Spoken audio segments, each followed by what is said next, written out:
ద్వారా అందరికీ తెలియజేసేది ఏంటంటే పెద్దపల్లి జిల్లా గంట తరఫున ఈ పాలకుర్తి మండలంలో ఎంఆర్ఓ గారికి మెమోరాండం ఇవ్వడం జరిగింది. ప్రధానంగా ఈ సీజన్ స్టార్ట్ కావడంతో నకిలీ విత్తనాలు ఎరువులు సప్లై చేసే వాళ్ళందరినీ అరికట్టాలని, తర్వాత బ్యాంకు ద్వారా ఏదైతే రుణాలు ఇస్తామో అవి వెంటనే ఇవ్వాలని కోరుకుంటున్నాం. తర్వాత ఈ సీజన్లో అందరికీ అందుబాటులో ఉండే విధంగా అసలైన విత్తనాలన్నీ సప్లై చేయాలని కోరుతున్నాను.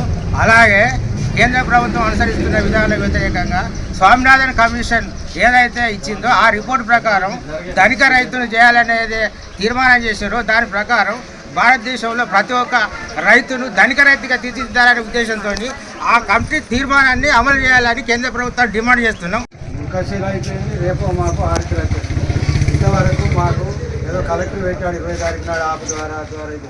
కానీ ఇంతకుముందు మాకు పత్తి విత్తనాలు కానీ మిర్చి కానీ ప్రతి ఒక్క విత్తనాలు కూడా మార్చి నుంచే మాకు సప్లై అయ్యాయి, ఇంతవరకు సప్లై కాదు. అదేవిధంగా నకిలీలు కోకొల్లుగా పుట్టుకొస్తున్నారు. రైతులందరూ పెద్దపల్లి అటు పోయి నకిలీ విత్తనాలు తెచ్చి రేపు పంట నష్టపోయి ఆత్మహత్యలు దారి చేసే అవకాశం ఉంది. ఈ యూరియా ధర విపరీతంగా పెంచింది. కాబట్టి మా డిమాండ్ ఏంటంటే పెంచిన యూరియా ఎరువులు విత్తనాలు నకిలీని అరికట్టి వెంటనే రైతులకు అతి త్వరలో, అంటే ఈ ఆరుద్ర రాకముందు ఫుల్ వర్షాలు పడి మళ్ళీ విత్తనాలు పెట్టడం కుదరదు. కాబట్టి తక్షణమే మాకు నాణ్యమైన విత్తనాలు మంజూరు చేయాలని మీ ద్వారా కలెక్టర్ గారికి విన్నవించుకుంటున్నాం.